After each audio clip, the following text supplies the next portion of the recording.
सादर झालेला नाही. 2017-18ला माझे मित्र संजय कोळे यांनी या सभागृहामध्ये अर्थसंकल्प मांडला. त्याच्यानंतर आज या ठिकाणी आपण सगळेजण या अर्थसंकल्पावर बोलण्यासाठी उपस्थित आहोत. माननीय महापौर साहेब, आज या सभागृहामध्ये जी आम्हाला बोलण्याची संधी उपलब्ध होत आहे फक्त भारतीय जनता पार्टी या पक्षामुळे आज आम्ही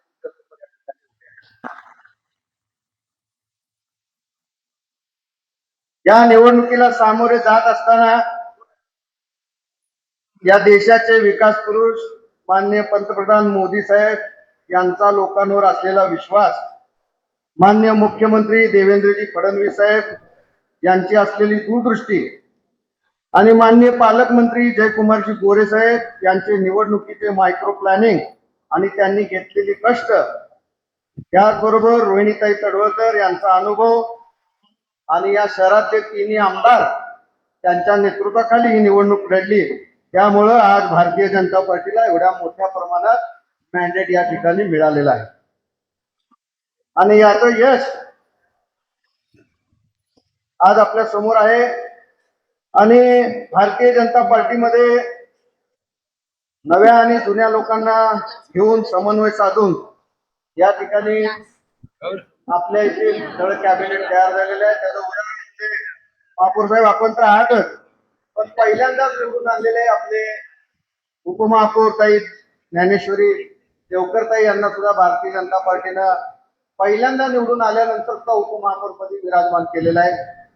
आणि आज त्यांच्या मार्गदर्शनाखाली स्थायी समितीने हा जो अर्थसंकल्प तयार केला, अवघ्या 3 दिवसामध्ये आमच्या भगिनी माननीय रंजिताताई चाकोते, आमचे सभापती आणि आमचे सर्व सभासद सदस्य स्थायीचे 3 दिवसामध्ये अतिशय उत्कृष्ट असा कोणतीही दरवाढ न करता सर्व जमा बाजूचा खर्च बाजूचा विचार करून सोलापूर शहरातील सर्व सलोखा राखून अधिकाऱ्यांची तज्ज्ञांची मतं घेऊन अतिशय चांगला अर्थसंकल्प या ठिकाणी सादर केला. त्याबद्दल मी आमच्या सभापतीचं या ठिकाणी आभार मानतो.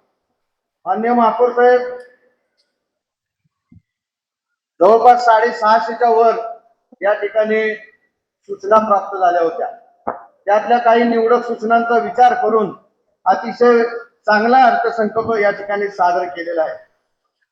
आणि अर्थसंकल्पावर नजर मारली असता आपल्या सर्व सन्माननीय सदस्यांना वार्ड वाईज आणि भांडवलीमध्ये आपण भरपूर निधी दिल्याचा या ठिकाणी प्रयत्न केलेला आहे. त्याबद्दल मी आपले व स्थायी समिती सभापती सभागृह नेते या सर्वांचं मनापासून आभार व्यक्त करतो. आमच्या सगळ्या सूचना शिफारसी आपण सर्वांनी वाचल्या, समजून घेतल्या. त्याच्यामध्ये मी वैयक्तिक काही सूचना केल्या होत्या. त्यामध्ये जे आता सोलापूर शहरामध्ये सगळीकडे जे प्लॉटिंगचे लेआउट होत आहेत, त्याच्यामध्ये प्रायमरी लेआउट झाल्यानंतर लोक तिथं घरं बांधायला चालू करतात. अंतिम मान्यता झाल्यानंतर सुद्धा प्लॉट तसेच्या तसे काही ठिकाणी असतात. पण आपल्या कर विभागाकडून त्या अंतिम मान्यता झालेल्या लेआउटला टॅक्सला आकारणी केली जात नाही. ही गोष्ट मी आपल्या निदर्शनास स्थायी समितीमध्ये आणून दिल्यानंतर ती सूचना व शिफारसीमध्ये या ठिकाणी समाविष्ट केलं. त्याबद्दल मी आपला आभारी आहे. हा अर्थसंकल्प सादर करत असताना सर्व बाबतीचा या ठिकाणी विचार केलेला दिसून येतो. ह्याच्यामध्ये कला, क्रीडा, सामाजिक सलोखा, शिक्षण, रस्ते, ड्रेनेज, पाणी, आरोग्य, दवाखाने, सुरक्षा, डीपीआर, सर्व महापुरुष असतील, गुंठेवारीचा प्रश्न असेल, मैदाने, पटांगणे, महिला, या सर्व गोष्टींचा या ठिकाणी विचार केलेला या ठिकाणी दिसून येतो. स्मशानभूमीसाठी आपण विशेष लक्ष घातलेलं आहे. हद्दवाढ भागामध्ये सुद्धा आपण मोठ्या प्रमाणात या ठिकाणी निधी देण्याचं या ठिकाणी काम केलेलं आहे. मी विस्ताराने आपल्याला बोलेन की आपल्या सोलापूरमध्ये एकच आपलं नाट्यगृह आहे. धुळे सोलापूर सारखं झपाट्याने वाढत असलेल्या भागामध्ये सुद्धा इथल्या नागरिकांची मागणी होती, आमच्या सर्व त्या नगरसेवकांची मागणी होती. या ठिकाणी आपण नवीन नाट्यगृहासाठी आपण या ठिकाणी अर्थसंकल्पात तरतूद केलेली आहे. त्याचबरोबर क्रीडाच्या बाबतीमध्ये आपल्याला इंडोर स्टेडियम या ठिकाणी आपण त्या ठिकाणी त्याची सुद्धा एक तरतूद या ठिकाणी केलेली आहे. शिक्षणाच्या बाबतीमध्ये नवीन शाळा बांधण्यासाठी सुद्धा आपण या ठिकाणी इमारतीसाठी जवळपास 3-3.5 कोटीची तरतूद केलेली आहे. आरोग्याच्या बाबतीमध्ये आपण जे आपले महानगरपालिकेचे दवाखाने आहेत त्याचा विस्तार आणि त्याची चांगली लोकांना सेवा देण्यासाठी आपण मोठ्या भरीव प्रमाणात आपण त्या ठिकाणी तरतूद केलेली आहे. दैनंदिन गुन्हेगारी पण वाढत आहे, त्याच्यावर आळा बसवण्यासाठी सोलापूर शहरामध्ये प्रमुख ठिकाणी सीसीटीव्ही सुरक्षेच्या कारणास्तव सीसीटीव्ही बसवण्यासाठी सुद्धा आपण या ठिकाणी 50 लाखाची तरतूद केलेली आहे. सर्व महापुरुषांच्या जयंती आपल्या सोलापूर शहरामध्ये होत असतं. आपलं उत्सवप्रिय शहर आहे. त्या महापुरुषांच्या जयंतीच्या वेळेस समाज प्रबोधन होण्यासाठी सुद्धा चांगल्या व्याख्यानमाला असतील, लोकांच्या चांगले सामाजिक उपक्रम राबवण्यासाठी सुद्धा या अर्थसंकल्पात आपण तरतूद केलेली आहे. हे सगळं करत असताना माननीय महसूल मंत्री बावनकुळे साहेबांनी या पद्धतीनं गुंठेवारीला मान्यता दिली आणि आपण सुद्धा त्याची दखल घेतली आणि त्या गुंठेवारीमध्ये ज्यांना मान्यता दिली त्या सुद्धा लोकांना आपण त्या ठिकाणी विकास कामासाठी त्या ठिकाणी निधी दिलेला आहे.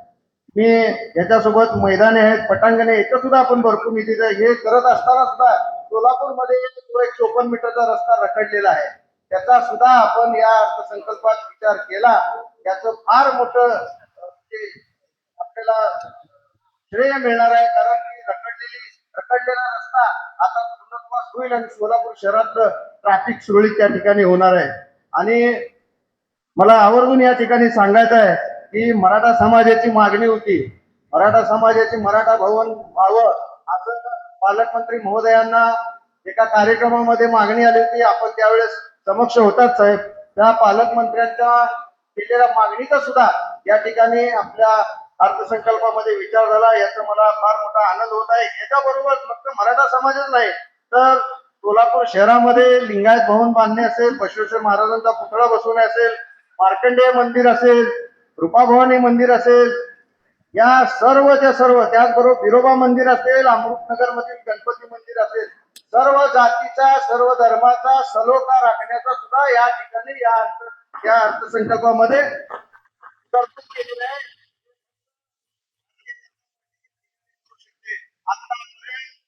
अनेकांची सत्ता होऊन गेली पण एवढ्या मोठ्या प्रमाणात निधी कधी मिळाला नाही. मी नगरसेवक म्हणून काम करतोय पण या अर्थसंकल्पामध्ये भरीव अशी तरतूद आज आपल्याकडून या ठिकाणी झालेलं आहे. विद्यार्थ्यांचा सुद्धा या ठिकाणी आपण फार मोठ्या प्रमाणात विचार केलेला आहे. अभ्यासिका या ठिकाणी होत आहेत. मी विशेष करून आमच्या देगावमध्ये जे आपण स्मशानभूमीची अडचण समजून घेऊन त्या स्थायी समितीने जो भूसंपन्ना संघाची एक मोठी तरतूद केली त्याबद्दल सुद्धा मी मनापासून आपले आभार मानतो. ताई, खरंच तुम्ही ग्रेट. 3 दिवसामध्ये इतका मोठा अभ्यास करून आपण हा अर्थसंकल्प सादर केला. हा अर्थसंकल्प सादर करण्यासाठी सर्व महानगरपालिकेचे सर्व अधिकाऱ्यांचे सुद्धा फार मोठं मोलाचं सहकार्य लागलेलं आहे. त्यांनी व्यवस्थित माहिती दिली.